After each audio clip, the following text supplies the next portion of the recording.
En el primer par craneal evaluamos el olfato, función a cargo del primer nervio craneal. Se suele evaluar después de un traumatismo de cráneo, cuando se sospechan lesiones de la fosa posterior o si los pacientes comunican una alteración en este sentido o el del gusto. Cierre los ojos y tápese la nariz. ¿A qué huele? Café. Ahora tápese la otra. ¿A qué huele? Vainilla. En el caso del segundo nervio craneal, el óptico, se evalúan diferentes aspectos, entre ellos la agudeza visual, es decir, si puede ver bien de lejos o de cerca, la percepción de los colores, para saber si puede identificar correctamente todos los colores, los campos visuales, para saber con qué visión periférica cuenta y se espera que sea de mínimo 180 grados, las respuestas pupilares directa y consensual, y además se tiene que realizar un examen de fondo de ojo, pero en este video no se podrá hacer ya que no contamos con el oftalmoscopio. Me va a decir cuando deje de ver, ¿vale? Ahí ya no. Ahí ya no. ¿Me puede leer esta línea? La 5. La 5, ok. P, S, F, D. Ok, ¿me sabría decir qué color es esto? Verde. ¿Y este? Rojo. A continuación, evaluaremos los pares craneales 3, 4 y 6, que son los que controlan los movimientos extraoculares. Estos pares craneales se exploran conjuntamente ya que inervan los músculos extrínsecos e intrínsecos del globo ocular. Se explorarán pidiéndole al paciente que siga un objeto en movimiento por los 4 cuadrantes. Con esta prueba se puede detectar si el paciente tiene nistagmo o parálisis de los músculos oculares. Para evaluar la presencia de anisocoria o las diferencias de tamaño, se evaluará la respuesta pupilar a la luz para detectar simetría y o intensidad a la respuesta. Va a seguir a donde yo mueva el lápiz y mover la cabeza.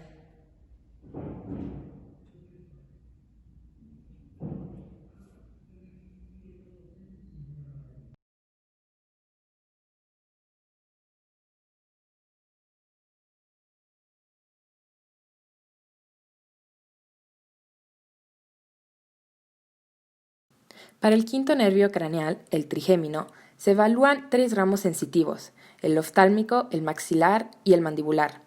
La prueba consiste en pasar un hisopo por diferentes zonas faciales. Si hay una pérdida de sensibilidad facial, esto sugiere un déficit del trigémino y se debería de examinar el ángulo de la mandíbula. Si hay un parpadeo débil es debido a la disminución o ascenso de la sensibilidad corneal.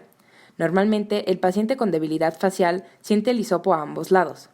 La función motora del nervio trigémino se evalúa también palpando los músculos maceteros, mientras el paciente aprieta los dientes y abre la boca contra resistencia. En presencia de debilidad del músculo ptericoideo, la mandíbula se desvía hacia ese lado cuando se abre la boca. Cierra los ojos. ¿Dónde lo sientes? Aquí. ¿Dónde lo sientes? ¿Dónde lo sientes? ¿Dónde lo sientes?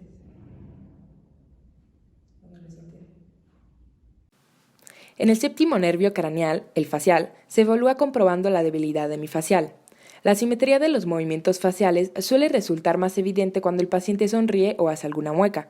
Se podría, por ejemplo, observar del lado debilitado que el pliegue nasolabial se encuentra deprimido y la fisura palpebral está ensanchada. Cuando el paciente no tiene más que una debilidad facial inferior, la afectación del nervio es central en lugar de periférica. La hiperacusia, que indica la debilidad del músculo estapedio, puede detectarse cuando se coloca un diapasón vibrando próximo a la oreja, pero tampoco se podrá realizar esta prueba ya que no contamos con un diapasón. ¿Me puede arreglar la mente, por favor? Cierre los ojos con fuerza. Y ahora tercera mandíbula.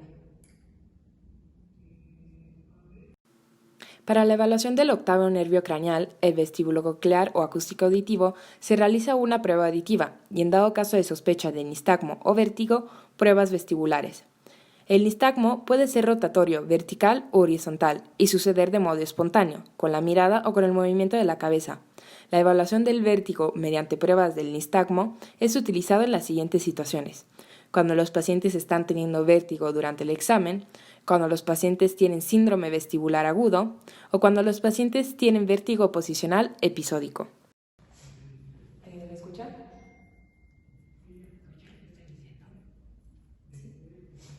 ¿Me escucha?